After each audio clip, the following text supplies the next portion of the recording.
beautiful people, beautiful people, beautiful people. Listen, I want to welcome you to the very first My Big Full Authentic Life Live Real Talk edition. I am I'm really excited and happy that that you chose to be with us on tonight. And I'm really a bit overwhelmed right now because I'll tell you it is near and dear to my heart that that I do something that impacts the community, that I do something that really makes a difference in people's lives. I mean, at this age, you know, it's not necessarily about the flashy things for me. It's really about impact and what kind of legacy we create and what kind of condition um, do we find our world in and what we do about it to make a difference in that. So this is real for me. And this being the very first one, I am so excited that you have chosen to be a part of this. And so I thank you. I thank you very much. So let me just kind of give you a little background about why I'm doing this and not only why I'm doing this, what it actually is. So this is really about having impact in community and opening dialogue. Um, you know, I believe that words have power. And even though we hear a lot of people talking, my thinking is we need to talk with intention. And when I say talk with intention, what I'm talking about is when we speak things out there, our words have power and we should speak to make a difference. And this platform is just that, it's about having impact. So it may be different topics that we talk about, it may be from different perspectives that we talk about, but I am a firm believer in that when we talk about things and we have a real dialogue, that's when we can begin to change minds and change perspectives. And when we can change minds and change perspectives, then we begin to change behavior. And when behavior changes, that's when the world changes. So that's what this is about. It's about having it's about having some real dialogue. It's about having some real dialogue and some that really focuses on change and it's interactive. It's very interactive. So right now the comments are coming in. I see you, Real Roots TV. Thank you so much for joining us. Thank you, Nicole, for posting this. Nicole is a part of the team, and she did a welcome. So I'm going to show the welcome that she just showed, and it basically says, "Welcome everyone. We're thrilled to have you join us for My Big Full Authentic Life Live Real Talk." And I do have some ground rules before we get started, and they're really simple. The ground rules are really simple, and Nicole is going to put them in the comments section because they're listed 1 through 3. First of all, everybody here is respected. All right, that this is a space of safety. It's a space of support, but it's also a space where we can be real. And the thing to do for me is for you to approach this with real kindness. So even as we talk about the issues, sometimes they're funny, sometimes they're very serious, sometimes there are things that that really may be crucial and critical of the community, but it's important that we share them with the utmost kindness and respect. Now, that doesn't mean we can't have real dialogue, and sometimes that doesn't mean we can't debate, because I'm all for that. I'm all for the debate. All right, I'm all for that. So, what I want you to do, if you're watching this right now, I want you to like, I want you to share this because once again, it is about community. And also, let me say this: at some point, you could actually be a part of the show as well. So you can definitely leave your comments. If you have questions, you can ask questions in the comment section. And if it is a question, just put a Q beside it so I'll know that it's a question and we can get to it.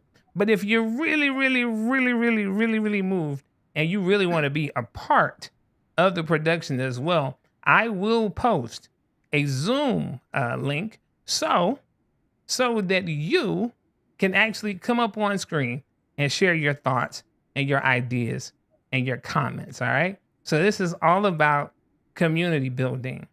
And so, as you know, because this is the first live event, a lot of times what happens is you get resistance. If you've been following me for any period of time, you know I tell you and I talk about all the time, whenever you're doing something positive, that resistance will come, right? I say that all the time. Well, believe me, I have been met with some significant resistance for this very night. In fact, one of the issues that's going on, remember, with the way that I promoted this was Dexter Ashford, who's an urban farmer. He was my guest on the episode last week. Fantastic person, fantastic episode. And he had so many great things to talk about. Well, he called me this afternoon and let me know that an issue came up and he would not be able to join us. And he was very apologetic and he wanted to figure out a way to work it out, even suggesting other people that may be able to take his place, but it just didn't work out. But in my heart of hearts, I still felt the press that we still needed to do this, that we still needed to have this platform happen on tonight. So guess what? We here, baby, and you're here with me. So I'm really excited about that. So having said that, I really want you to engage with this. Again, like, share, all that kind of good stuff. Subscribe to the YouTube channel if you haven't done that before. And let's make it happen. So the conversation that that we're gonna have tonight is really about community and sustainability and what that looks like and what that means for all of us. And I have asked a good friend of mine we met way back in the day when both of us worked at a big box store. That big box store started with Best and ended with Buy back in the early 2000s. And when we met, we became instant brothers. And he now lives in Alabama and has a farm himself. And this is why we did the farm motif because of Dexter's experience. But Jared also has a real grasp of what it means to have something that is sustainable and what it means for community. So I'm going to go ahead and bring Jared on right now. Everyone, welcome Jared Edens of Edens Family Farm. How's it going? What's going on, Oh man? man, Excited. living life and loving it, man. How are you? Inaugural live launch. Excited Listen, for it. man, my brother said he was going to do it with me. So thank you, man, for coming along. Oh, happy to be here, man. Happy to be here. Yeah, and so listen, so even though Jared is the guest, here's the thing. I want to hear from you. So we're going to have some conversations regarding sustainability, regarding food, regarding all of those kinds of things. And like I said, I want you to chime in, particularly as it relates to our communities and what it looks like for the future. So in the podcast with Dexter and I, one of the things that we talked about the propensity of things like hypertension, diabetes. We talked about how much it affects marginalized and minority communities, especially. And one of the things we talked about was the lack of fresh produce, was the lack of fresh foods, particularly in urban areas where if you are more than a mile away from a fresh food source or a fresh produce source, you're considered a food desert. And in rural communities, I believe it's about 10 miles away. Well, here's the thing. That is very prevalent and it has some real implications on what we see and what we do and how it impacts our communities. So obviously, one of the solutions is grow your own food. And I know for the longest while, it seems like, man, that's crazy. I live in the city or I don't have a green thumb. Well, guess what? Dexter didn't start out with a green thumb. In fact, he was killing plants more than he was growing plants at first, but it was something that kept driving him. And I also know that Jared's situation, and Jared, you can talk a little bit more about your farm and kind of setup, particularly as it relates to how I broached the topic there. So tell us more about Eden Family Farms and how you got started, man. Well, we actually, sorry, getting over COVID, so Voice is trying to leave me. We And that's why actually, I'm glad we are viral. So I mean we are virtual. That way I wouldn't have to be close with your COVID having self. it is what it is, man. We do what we can with what we got. The farm work still continues. Uh, but no, we got started off. I actually had a point in time where I was unemployed, and I had my disabled brother living with me, who was a Iraq war vet, and my two daughters during the summer, and we didn't have any groceries or anything like that, and I was trying to figure out how to make ends meet. And honestly, I was living out of dumpsters. I was dumpster diving, and it just clicked to me that our food, the majority of our food that is available for poor people, basically, is garbage. It's trash. Anything that you can afford is garbage. So I started trying to grow my own.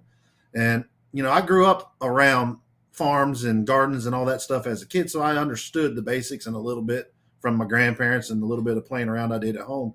But it's been one experiment after another trying to learn how to grow the garden and the farm itself. And like you were saying with Dexter, he had a kind of a black thumb starting off with. Me too. I kill a plant quick.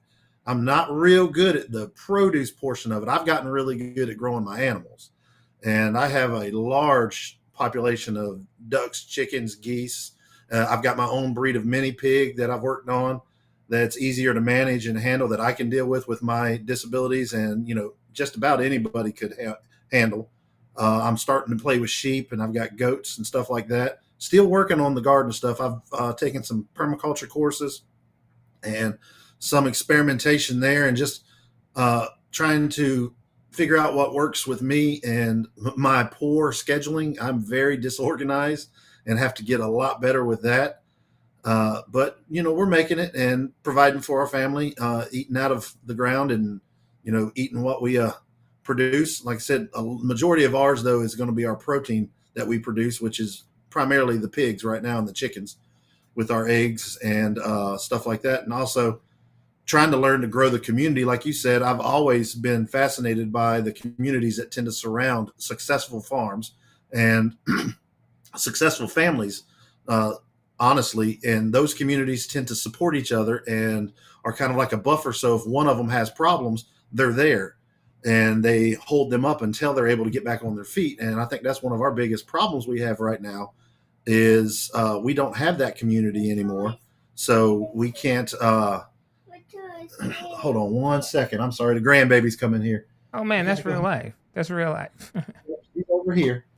You'll say hi? Come here. I think she's a little upset that Grandpa ain't in there with her. Okay. This is Ella May. Hey, She's our LMA. little.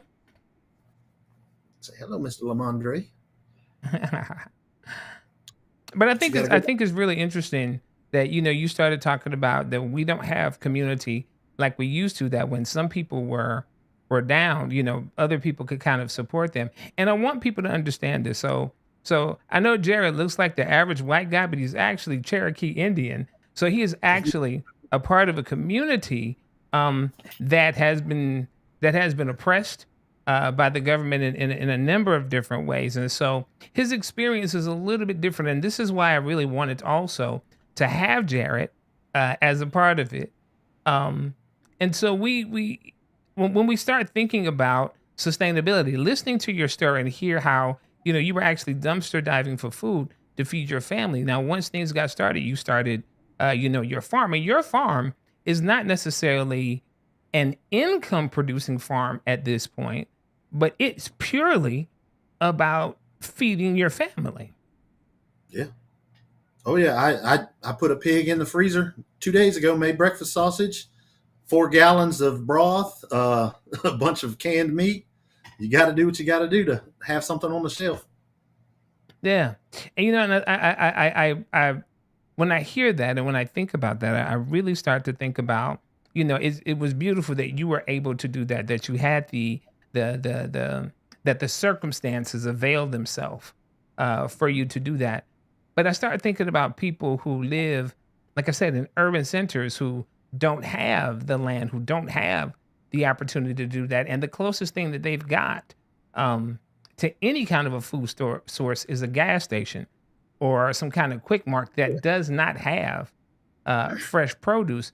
And this is how you see the propensity of things like diabetes, hypertension, just all kinds of things. And honestly, in the area of South Carolina, 29203, which is the zip code, had the highest amount of hypertension and diabetes in the nation, bar none. And it was also a place that was filled with food deserts. And when I started kind of looking at this, I started thinking about it. I was like, wow, this is really a cycle that we have to deal with. And everybody's saying hello to LMA, man. Everybody's saying hello to LMA. And so I started thinking about, okay, so what can we do? How do we address this? And what I realized was that there were bigger issues that were at play, that these things are symptoms of a much larger issue. And I believe personally, and you all help chime in with this and tell me what you think about this.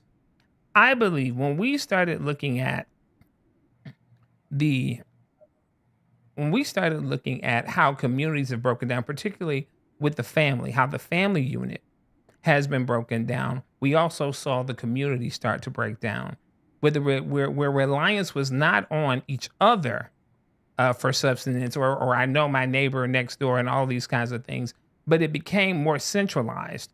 And we started to rely on big farms to provide the produce to the grocery stores. We started to rely on industry more so than community. And when that happened, when you take the reliance off of that, what ends up happening is you dehumanize everything. You take away Well, the humanity. Once you take away the humanity, this is where you start to get that kind of degradation. yeah, you become a number, and it's actually even much bigger than just the food. It's just that the entire system. When you don't have community and family support, when you stumble, you fall and you stay falling. It's Right. almost impossible to get back up. I've been homeless before. I've struggled to find work before, like you said, digging out of dumpsters and whatnot. And the system is set up now so there is no real help. There's help, but there is no real help. Your family and your community used to be what propped you up. So you stumbled, they held you up until you were able to get back on your feet. And then later down the road, when one of them stumbles, you're there to return the favor. And we don't have that anymore. And our entire society is built around undoing that instead Right. of making it stronger. They'd rather you just be a consumer, a number to go get that processed garbage that's going to give you the heart disease and the diabetes. And so they can make 10 more cents off on the dollar versus, you actually growing your food and being healthy. Yeah.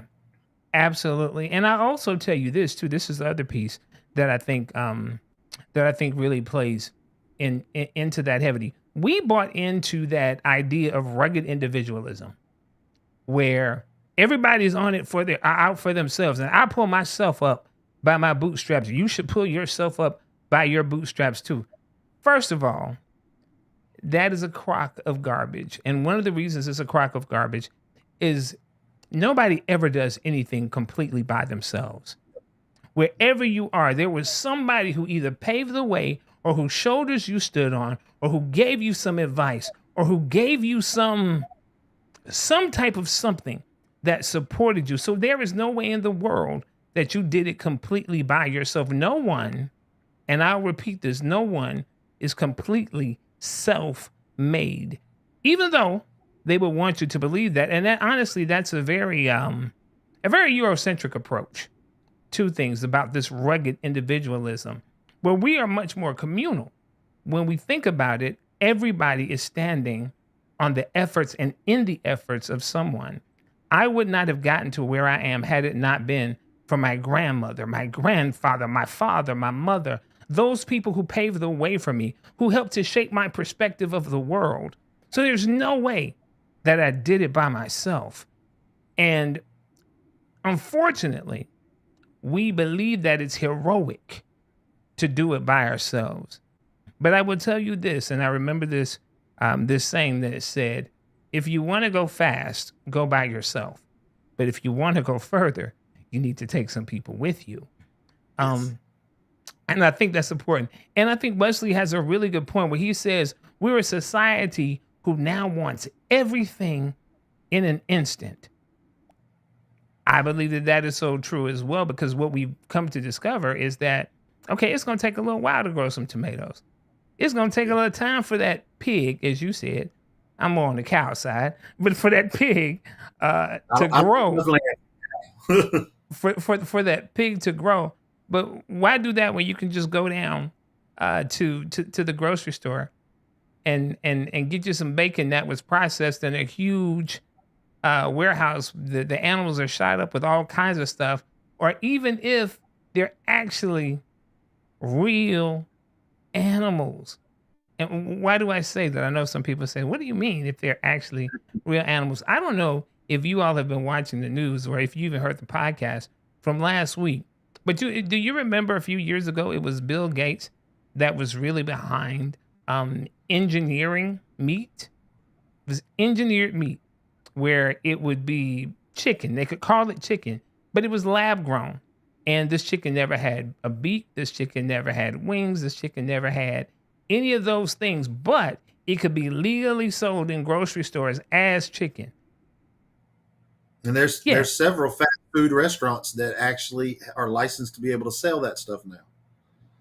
And yeah. I got one more for you to add to that. Tyson has two factories in the United States processing bugs as protein additives for your food. Okay. This is what I'm Tyson's talking about. they're processing crickets and mealworms and I believe a beetle, and they're putting it into your food. And the shells on those bugs actually are shown to cause massive gut inflammation and will give you leaky gut, Crohn's disease, all that kind of stuff, which will cause other autoimmune disorders. I actually have Crohn's, so I've dug heavily into all that kind of stuff. Right. Right. And see, man, this is the this is what I'm talking about, man. It is, we have to be informed. And why do I say we have to be informed? Because the majority of us, we don't even know anything about that. We're not aware that those kinds of things are happening. We don't know. Um, we're simply not aware. And all the while, and it's exactly what you said, Wendy. All the while, processed foods are killing us. Like he just talked about the beetles that cause all these gut problems, that cause all these issues. I mean, Lord knows how many of our children cannot drink stuff with the red dye in it because it causes them to go absolutely off the charts. But Mhm. yet, these are things that are being mass distributed to us. And here's the thing, most of this stuff is what's cheap, most of this stuff is what's affordable. So what happens is when you have people who are already struggling financially and they need to feed them babies, the thing that they're looking at is, well, will this cause this have beetles in it? No, they're saying, listen, baby needs to eat ramen noodles. It is. Yep. And ramen Baby noodles needs to stays. eat. They're hungry. Let me get these Cheetos. Let me Yep. get these things because they're cheap, they're readily accessible, and they solve a problem on the surface. And so what ends up happening is those who are in those situations where they don't have very much money, they live in a food desert. Honestly, a lot of times these are the only options that they have. Or at least that's what we believe, that's what what we're taught. And so the idea behind it now is, how do we change that? How do we break that cycle? I like what Wesley said here. Independence is the key to a thriving civilization. Yeah, and I guess that's independence from big farms and those kinds of things. Actually, because if you would expound a bit on that, okay? Because I think that it's important for us to understand what independence means, especially when we're talking about it from a perspective of food and what we eat and how we eat and those kinds of things. You know? Well, it's like Real Roots just posted in the comments the GMOs and the lab grown. And the GMOs, a lot of us farmers, when we bring up any of this stuff, the majority of the media or the press or just uninformed city people, sorry to sound country, but the city folk, they'll turn around and they'll tell you that you're just a nut job conspiracy theorist. Hmm. But the GMOs. They just did two different studies, independent from each other, that was looking at our grain in America. And almost all of the whole grain oats that goes into our oatmeal, into our Cheerios, most of our breakfast cereals, have 4 to 10 times the amount of Roundup, glyphosate, or whatever it's called, in the Hmm. actual cereal. It's in the grain that you're eating. And so our kids are being poisoned. That stuff is known throughout the world to give people lymphoma. And Mm. we still our children here in America on a Yeah, ready basis. absolutely. Absolutely. And just a quick reminder, if you could get the likes up for me, if you could check that out, because what that does is it allows the algorithm to see that people are really rocking with the comment, with the content that we're producing, and it allows it to show it to more people. And if you haven't done so already, please share this live, share it on Facebook, share it wherever you are. And we're also live on X or Twitter, Twitter before Eli, but we're live on X right now as well. And I think that you when you think about the kinds of ailments that come from these food issues, again, it's a part of the cycle. Because think about it, sickness makes a lot of money for a lot of people. Keeping you ill, keeping you just at the point of of of survival, fills the pockets of a lot of people. Yeah. A Oh yeah. lot of people. So think about it. If we develop foods that are the most popular foods that make people sick, what do they have to do? They have to go get treatment. They have to go to the medical establishment to get help. And understand, I am not a conspiracy theorist at all. I am the furthest thing from that. But when I see facts, I'm not stupid. I can put two and two together. I can definitely see how things add up. So if we start to talk about prevention of disease, that doesn't make quite as much money as treating a disease. And I dare say curing a disease certainly doesn't make money as continuously treating it. Yeah. Cure. What's that? You can't make money Right. off of a cure. Right. Let me throw something in with you on that one. I started an experiment. I've got tons of health problems. For those of you that don't know, I don't really look it right here, but I've been on disability for several years. I've got autoimmune disorders. I've got hypertension really bad. I just had a triple bypass not long ago. I've had a stroke. I've had my neck broke before. I've just tons of health problems. I started in January the carnivore diet, and I don't know if Dexter would have went along with this too much because of wanting all the fresh produce, but carnivore diet was mostly going back to just meats and animal fats and nothing else. So basically, like 1 and 2 ingredient meals, so whole foods. And you can expound off of it and do like some fruits and vegetables, but don't really add anything to it. Just eat that food, no processing, no none of that. You just cook it and eat it. I lost 63 pounds in 3 months. All my aches and pains went away from all my autoimmune arthritis, all that. It was gone. It all left me in like a week. All the inflammation left my body. My swelling went down, which you can't really tell now because I've been eating all this junk food with the grandbabies, which I need to work on. But again, it's what we can afford right now until some of my crops come in. But going back to a unprocessed whole food diet primarily, but I did the carnivore because it's what made the most sense to me. And again, I'm good at growing animals, so I had the meat readily available to me. And removing those sugars and those artificial sweeteners and those dyes and everything from my diet, almost all my problems disappeared. I just got Right. back from my 6 month checkup with my doctor, and I've had borderline kidney disease and non alcoholic fatty liver disease for years, and both of them aren't even showing up right now. My kidney and Wow. my liver is great. My cholesterol was great. And they tell you if you go on the high fat carnivore diet, your cholesterol is going to blow through the roof. My cholesterol numbers were perfect, better than they've been in 20 years. Wow. Wow. And see, I think that that's a major part of it.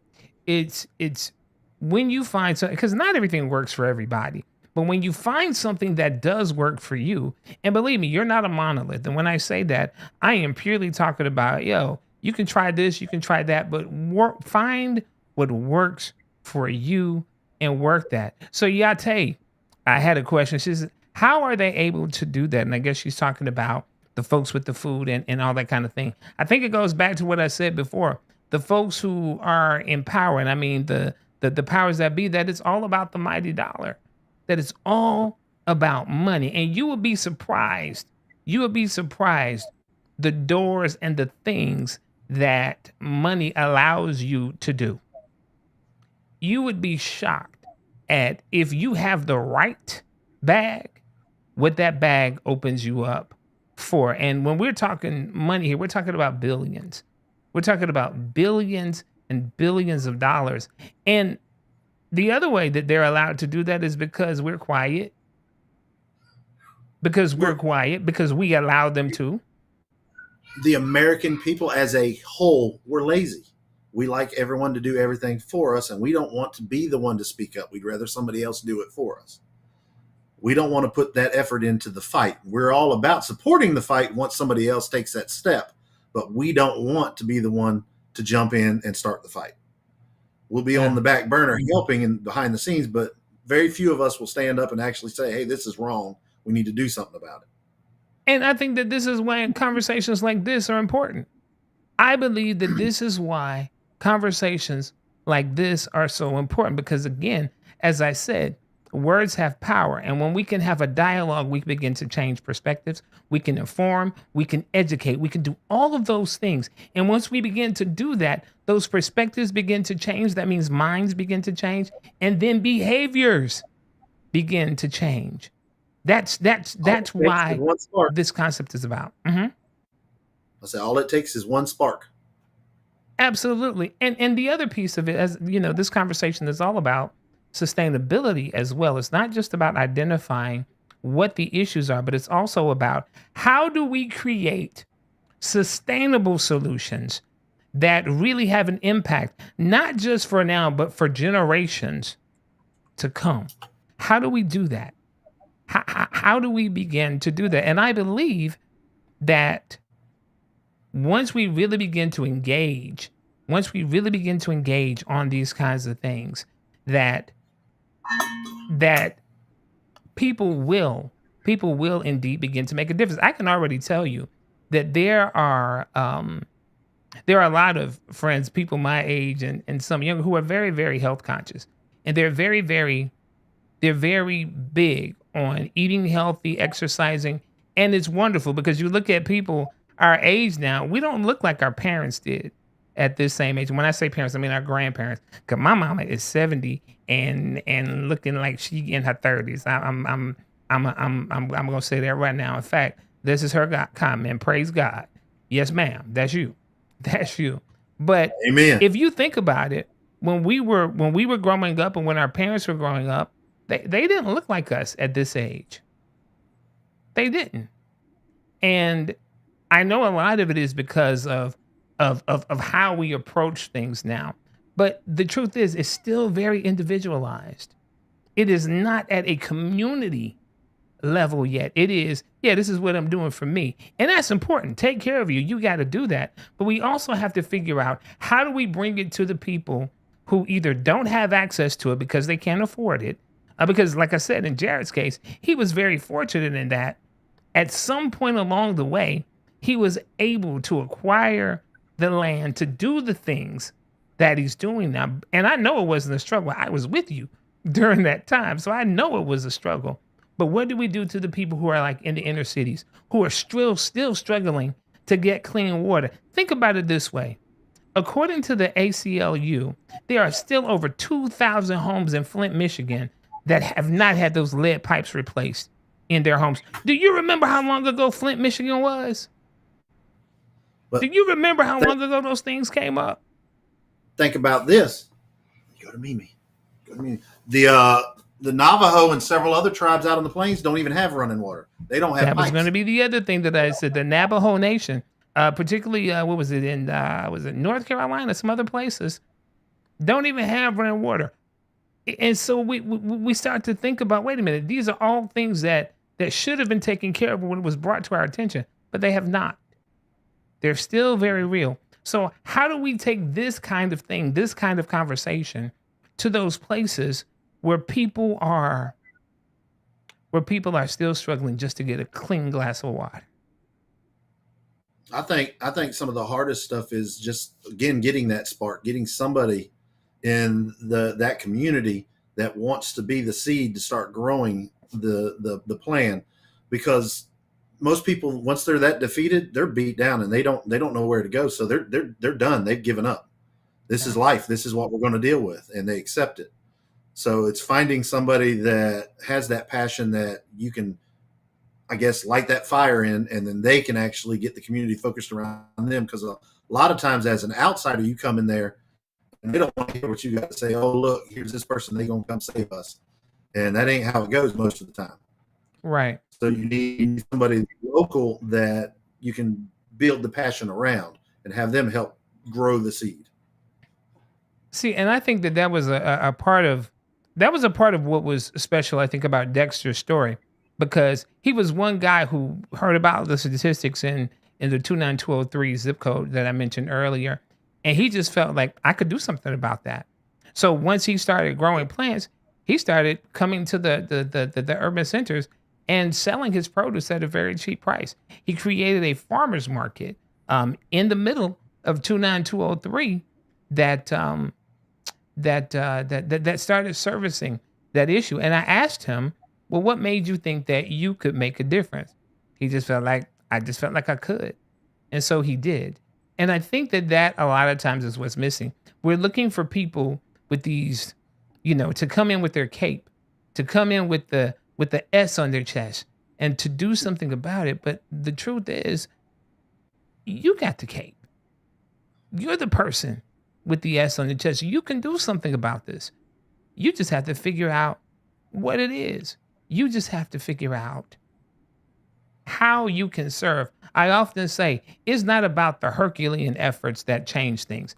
It's not about I did something that 40 million people were impacted by. It's not always about that. Sometimes it's about what you do in your corner of the world, where your focus is not just as an individual, but you're thinking, how can I make it better for this corner of the world? What can I do to impact this? Not all of us are farmers, but some of us are accountants. Some of us are programmers. Some of us are welders. Some of us are engineers. In other words, whatever skill, talent, or whatever you have, there's a way that you can use it for the betterment of your community. And be mindful of that. Be mindful that there is something more that I could give, you know? So I really think that it's about us pulling up. So I want to change directions a little bit and start focusing on solutions. I want to focus on what can we do and how can we do it. And also, again, get your likes up, comment, all those kinds of things. I'm loving the interaction. I'm really loving the interaction. The other piece of that is, Nicole, let me know if you had gotten the link that I sent you, because I want people to be able to, if you want to, if you're so moved and you want to come on and have your voice heard more than just in the comments, but you actually want to come on and contribute to the conversation or ask a question. I do have a Zoom link that you can do that with. I just need to get it there for you. I sent it to you, Nicole. So let me know if you have it. Okay. All right. So let's talk about what some of the interdependency. Everyone bringing a unique skill. Okay, let me bring that up. So this is the comment from what interdependency, bringing their unique skill to the table. Absolutely, man. It reminds me of when we were growing up. Everybody wanted to be. Well, I'm going to be a basketball star. I'm going to be a football star, or I'm going to be a famous singer, a rapper. Everyone wanted everybody wanted that thing. Well, the truth is, not everyone is going to get that. Not everyone is going to be able to accomplish that. But there is something that all of us can do, and it does not necessarily have to be something that is in the traditional realm. As I said, not everybody's a farmers. So great, we rely on the farmers to provide our food. But my thinking is, why don't we look at local farms? Why don't we look at community-based organizations that can help us push that forward.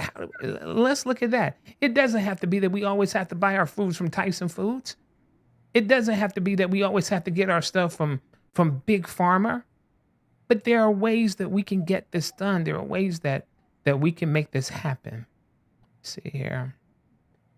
Something I did when I first started putting the farm together here, and it was something that I got in my mindset when I was back dumpster diving, was to find ways to get out of what I call the cycle of greed.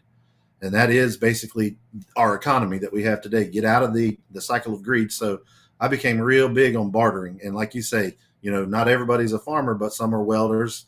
Like you know me, Lamondre, I'm a computer nerd. I've always been a computer nerd. So Right. I traded computer services with people. I'd repair things, fix stuff, to get, lawnmower parts or fencing parts or swap for an animal and that kind of thing. And I've traded produce and stuff. Like I sold a cast iron wood stove one time to somebody, and I got 140 pounds of grass-fed ground beef for it, straight Mm, from the cow. It was fresh, and that's like $8 to $10 a pound if you bought it at the store. right. And that's the kind of stuff. So, like, you're talking about in urban centers and in more city-based communities. Like, you got an apartment complex. If you get that one spark and that one individual that builds like a community involvement around them, you could have one person growing, some peppers on their balcony, another person growing some tomatoes, another one with some, cucumbers. It's not going to feed the family every day, but you guys could start bartering and swapping back and forth, and that would get you some vitamins and some, buffer for all of the garbage that we're eating, just to build the inspiration. And then you get that enough of them in the apartment complex doing it, then you can start looking for, like a plot of land or an abandoned, area where there was a house tore down or anything like that they could reclaim, or maybe even get the apartment company, convince them they don't need to pay that guy $150 every weekend to cut the grass in that spot. Let them do a community garden in that spot and grow it from there. There's all kinds of things like that if you can just get that one person to build it around. There's like when Absolutely. you look at an abandoned field or full of grass and no one's doing nothing with it. The forest don't appear overnight. It starts with one tree putting that extra shade down, then every other little tree pops up around it, and in 10 years you got a massive beautiful thing there. So it just takes time to grow that, but it's got to start with that one seed. Absolutely. It's got to start somewhere. And you know what? I was just thinking about that. I saw a comment that Yate made, and she was talking about, many foreign countries right here. She says many foreign countries don't allow these things in their foods or on their market. Listen, there are a number of things that we sell in our grocery stores that other countries won't even, that's banned in other countries. And I think it brings an interesting perspective, because oftentimes, we really rely on the government to regulate certain things. And it's obvious, the highways, all those kinds of things. But what we've discovered here recently is that a lot of times, especially when it comes down to our food, it's a little bit reckless.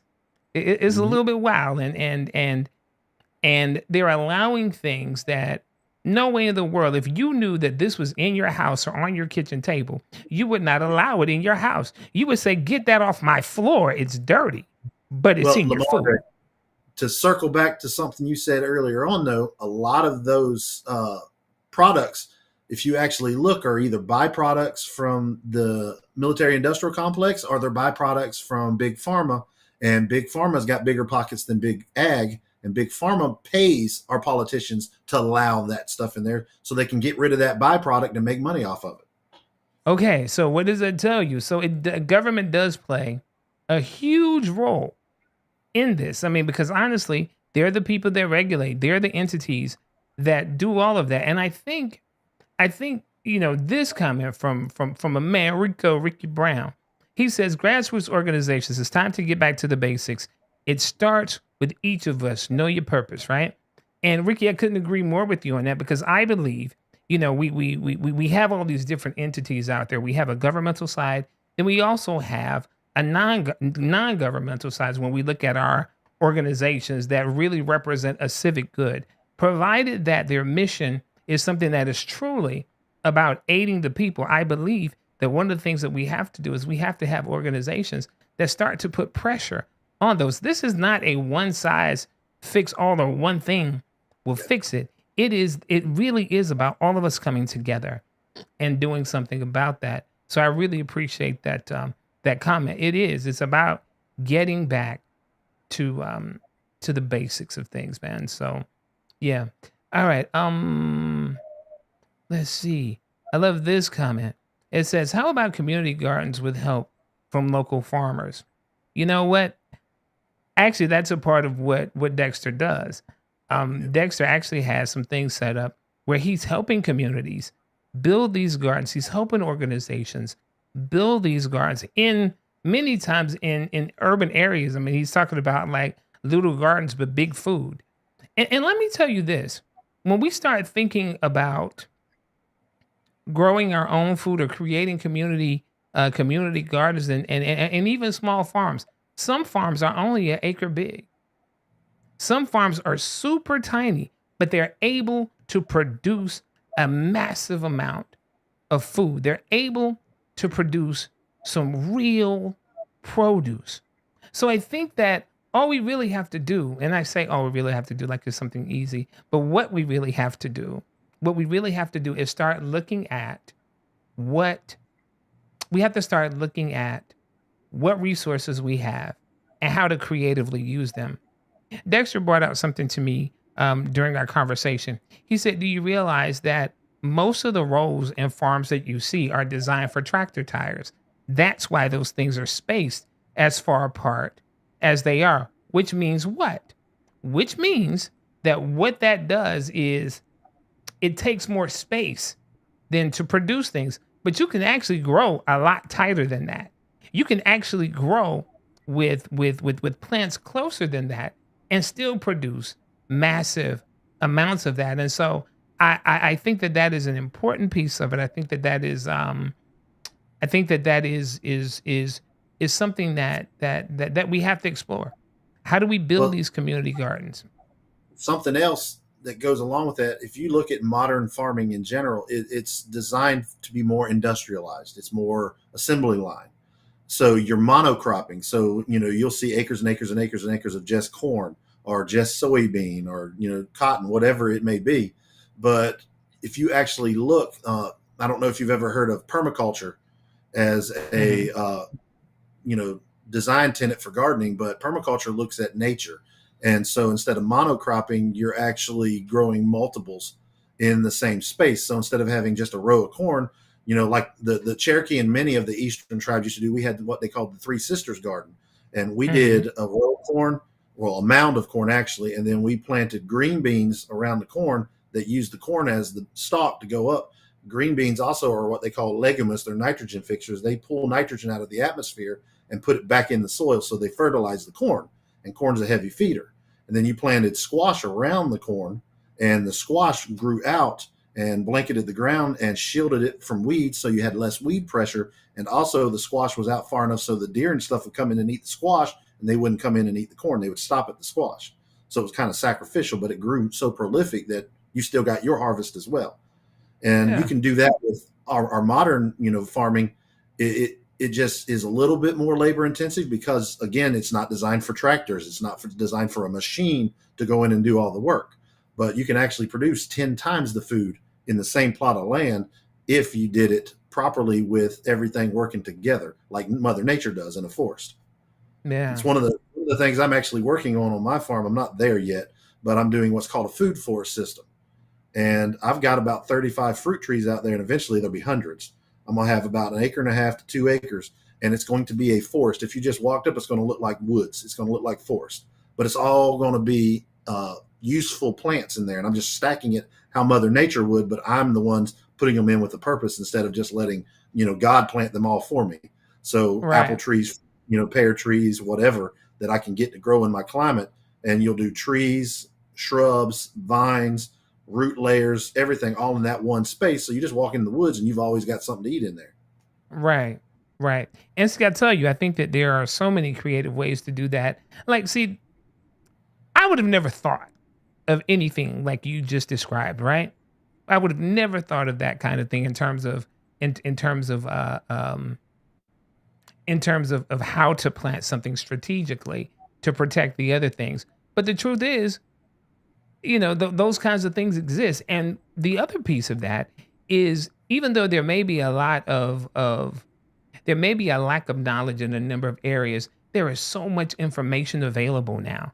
In fact, Jared has a YouTube channel. It's what is it? Eden's Family Farm. I have the runner somewhere here.